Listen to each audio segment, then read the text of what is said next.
This is a real pleasure. We are now joined at the 1865 by Grey Daze. How you doing? Good. How are you? I'm great, thank you. Doing fantastic. Thanks for having us. So we got Cris and we got Sean. It's the last day of the tour. Last day of the tour. It's quite sad, actually. I'm having a blast. I could go. I don't know about Sean. I could go another 3 weeks. That smile says no. I'm good.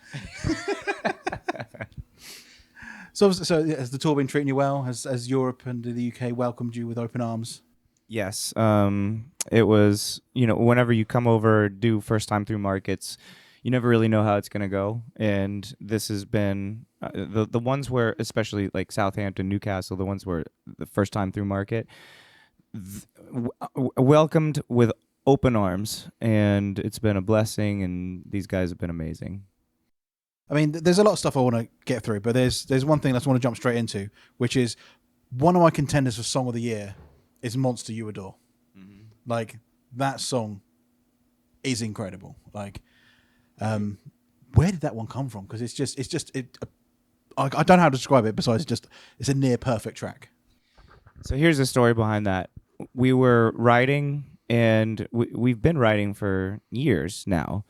And I had this piece of music that it kind of like the lyrics and the melodies just flowed. And I ended up recording it with a backing track just by myself.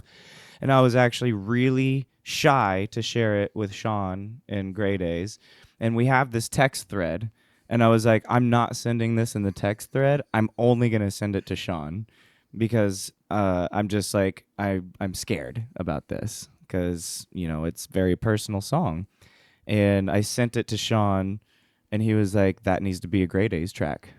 And so I introduced it to the rest of the guys. The guys really took it. Kristen made his guitar parts his own. Kenny, one of the best things out of that song is the bass line that Evan does.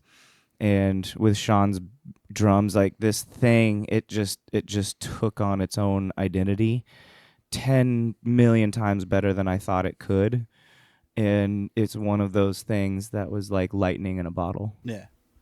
So is that how most of your songs come about then? Do you kind of write separately, then kind of drip feeding into each other, or does one person take the lead? I think on a couple of the new Shadows and Monster were that way, but on other stuff we've sat in a room and written, and then Cris will be in the room and then take it home and write lyrics against it and send it back. So a couple different ways, but on these two newest tracks, yeah, that's how it was done.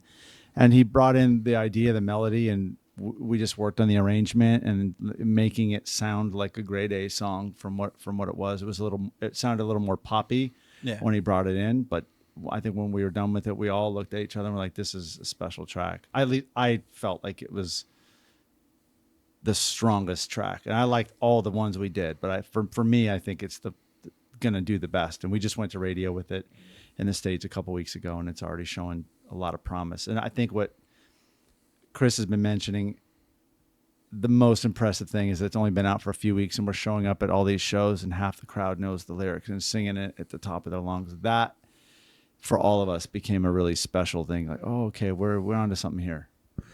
How crazy is that? Well, I asked loads of bands this, but like that feeling of when you got a bunch of people that you don't know, never met, and they're just shouting your words back at you. You're like, I'm 10,000 miles away from home, and people are screaming these words at me.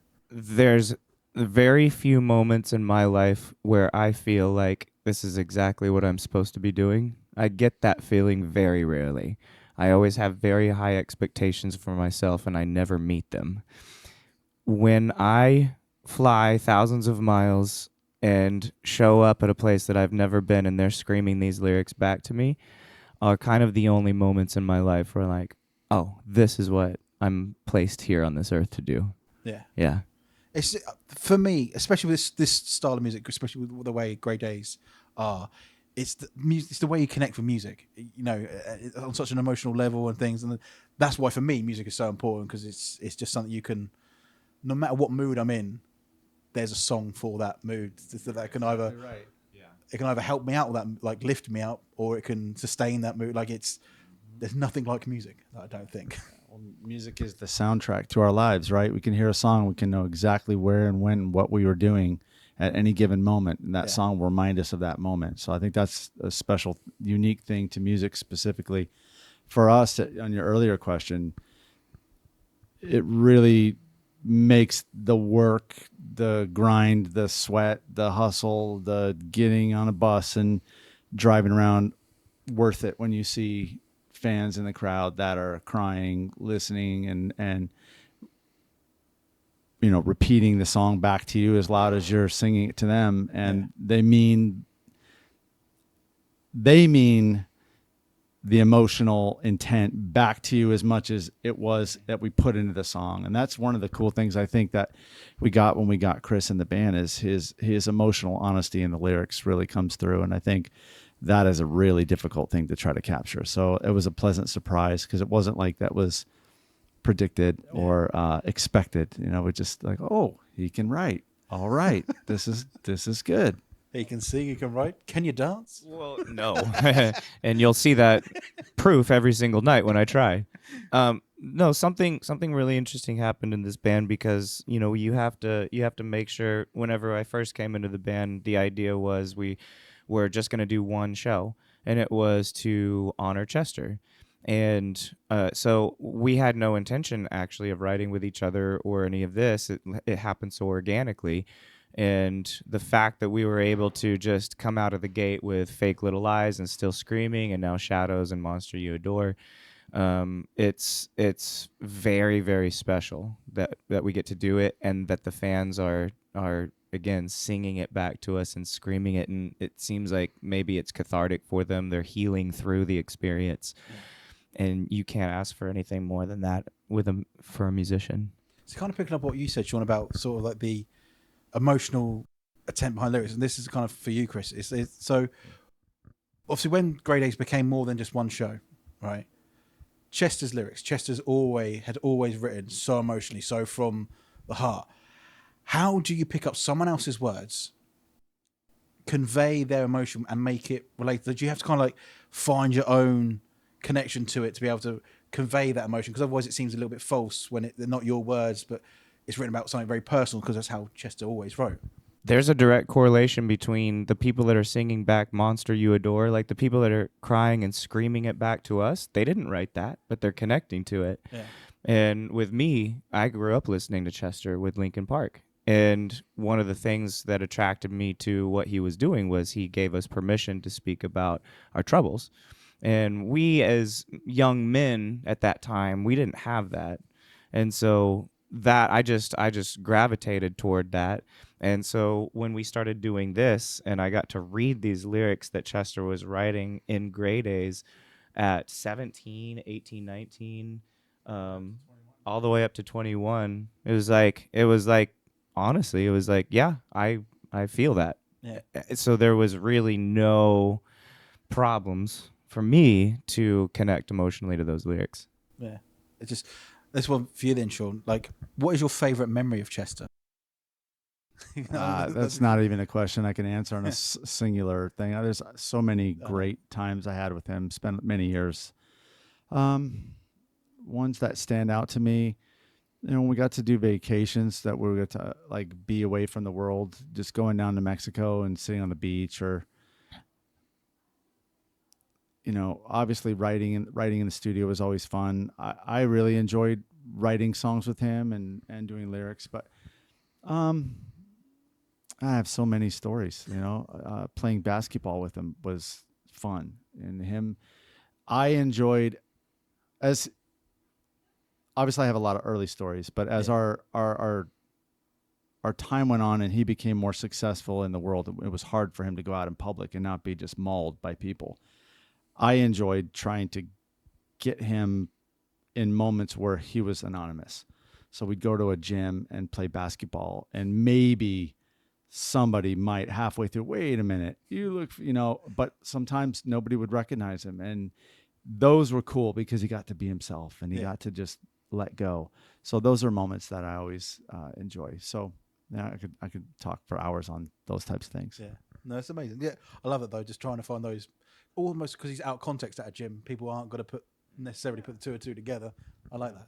It was very, if you, what was your favorite thing? Like we're, nothing spectacular. Like that stuff was never like the funnest, cool. I'll tell you, one of the funnest times I ever had, we did a boys trip to Indiana. It was him, me, and our friend Ryan Shuck and our friend Cheese.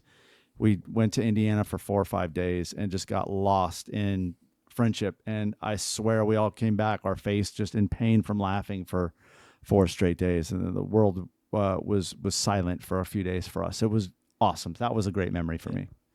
But they're the best things. I don't like you said it's not the big grand gesture things, but connecting as friends, like that's just, and that's cool to hear that you actually got to spend those sort of times, and that wasn't always just lost in the world of Linkin Park, because they were. I didn't get lost in that world. I have a very unique perspective, because I got to do my own thing while he was doing that. I got to dip my big toe in it as much as I wanted, go out on the road with him for a while when I wanted to, and watch him record and watch his success and cheer him on. I was a fan of what they were doing. I was a fan of everything he was doing in the band, but I wasn't sucked into trying to be attached to it, because I did my own thing. It was really cool. And I think that's one of the things he appreciated about our friendship too, is I didn't have to like try to attach myself to what his success was. Like I did my own thing. Yeah. No, I love that. So like back to obviously Grey Daze now. Obviously, we've had the EP, we've had the singles and stuff so far. Obviously, we've had this tour. So what is the? You said originally, obviously, it was just one. It was going to be one show, and then organically, you've kind of ended up here. So is there actually a long-term plan, or is it kind of just seeing how things progress? We're making music. We're loving it. And people are loving it, and it's been accepted. To see how that goes, or is there like, no, we want to do this. We want to make an album. We want to be touring again at this point, or like, do you know where you are? I think eventually you have to put together the long-term plan if you're seeing success. And again, we've been so patient. We started doing this in early 2023 with one show. One show turned into 4 turned into 10, turned into a European and UK tour, turned into 3 tours, turned into an EP and singles. And literally, I don't think that we've had a long-term game plan this whole entire time. We literally have not. And I think this was the first trip where we sat down as a band and we were like, maybe we should put together the long-term plan. So we have an album's worth of music that's sitting on a hard drive that's ready for us to finish whenever we get back to Phoenix and Los Angeles. So we have lots of really cool things in the works, meetings that we have with people for the future of it, and it does feel right to now finally talk about, okay, what's the 5-year, the 10-year plan here?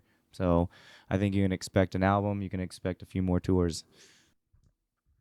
To that question as well, it was really important for me as this thing started to progress and we started to put out new music that he got to be the front man of the band and make it his own. So that was important to me to kind of pass the torch, because as we started this thing in the somewhat of the tribute fashion and doing these one-off shows, it was revolved solely on the band history, and he was filling a void and trying to make sure he didn't step on the legacy, and he did really excellent job. But as we started to take on new music and put things out in the world, I would tell him, I said, this has got to become yours. And I don't think he was confident in the beginning, like, oh, how the fuck do I do that? But it's like, well, I don't know how you do it, but it has to happen in order for if we're going to have a future, it has to become that. And so now my goal was, okay, now we need to have a physical product that's his. He hasn't had that before in his music career. He's done a lot of really cool stuff, but like, it's nothing like in your first album it's saying, this is mine. This is now immortalized. It's here forever. Whether 1 person or 1 million people listen to it, this can't be taken away from me. This is here forever. And that's important for me. So I want to see that happen for him. So I think you'll see a full-length album from Grey Daze here in the next let's call it 6-8 months. We'll try to make that happen. I'm loving that, and I'm loving what you said about Cris taking it on your own merit and becoming your own frontman, because I feel that with the singles that we've had, it's not a copycat of Chester, which could have easily been done, and I think some people were expecting that, especially even Linkin Park and things like that. It would have easily been done, but you are your own, and that's important. I think, like you said, to move the band forward. You got to honor a legacy, but also create your own space and time. And I love the idea that physical thing when you got your first album that you're like, yeah. And, one of the things too that we do, like, we're not ever going to shy away from what the past or the legacy of what this band was or where it came from. We're very well aware of it. We would never shy away. So we include Chester on stage, and Cris does a great job of. We pick a moment in every set where we recognize him verbally. We talk to the crowd about what he meant to us, and we give them that moment that they can share with us and him on stage. We bring him on stage audibly in some moments, so that will never go away. I think it will always be a part of what we do, because he was such a important part of my life that for me it has to be part of what we do. But at the same time, have to recognize that we can't live in the past. Yeah. We can move forward and become something new, and still keep that part close to us. It just doesn't have to be always front and center and always the thing we talk about. Yeah, I think for me it's very easy to respect the legacy and pay homage. That's the easy part of this job, and that's what again it was supposed to be at the beginning. But as we started progressing, I was hearing Sean, and in the back of my mind, I'm like, okay, well, I understand that, but how do we do that? And at the same time, I'm like, I don't want to let these guys down. Like, I don't want Sean. This is, Sean has been a part of this, the inception. He created this, and Manchester created this. And it's like, I don't want to let him down on this. And I think that's what's taken me so long to like really step into it, because I just want to make sure that it's right, that I'm not a copycat, because I'm not a copycat of Chester. And it just kind of felt like the right time to. That's probably why I sent you that track and nobody else, is because it's like, here's me, Sean, and let's see if this is something you like. I can actually speak to that. He may or may not like this one. He's careful with how he exposes himself to rejection, and that's actually he's guarded, because he doesn't want to be, oh man, because when you hear that song, you can tell how much he put into it, right? Yeah. So when I heard it, I'm like, all right, this is a deep cut, and we're gonna move this along slowly, and we're just gonna keep working it. I think, and I can't speak for the band, but if you were to ask me what my role in the band is, I kind of think that's my role, is to keep moving the bus just a little bit at a time, making sure everybody's okay. All right, we have these personalities. Let's just keep moving. And I can, come across as a jerk sometimes, because I can be pushy, but I hold this project to a high standard, and I knew what that song could be. So it took a while to get there. We were like, he would love it, they would like it, or this person would not like this part of this, it's like, okay, well, let's work through the uncomfortability. And a lot of people can't do that. So I think that's one of the things I bring to the project. But I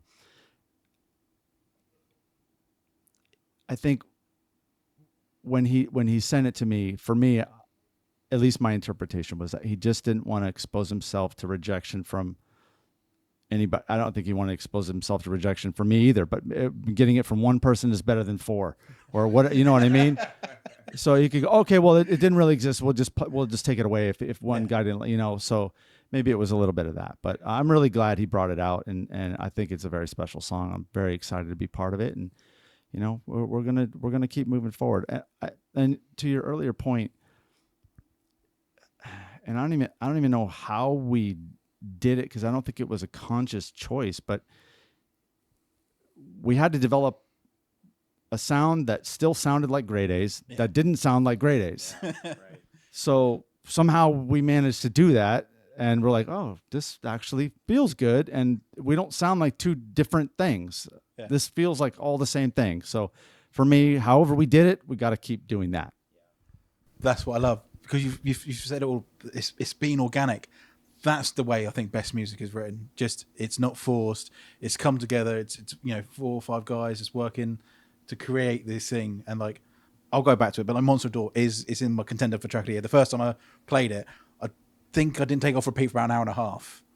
I just had it on. And I was like just picking out every little bit, and I was like, this is incredible. And like it does feel like a dawn of a new era, not a new band, but like a new time for you guys, and it just feels very exciting.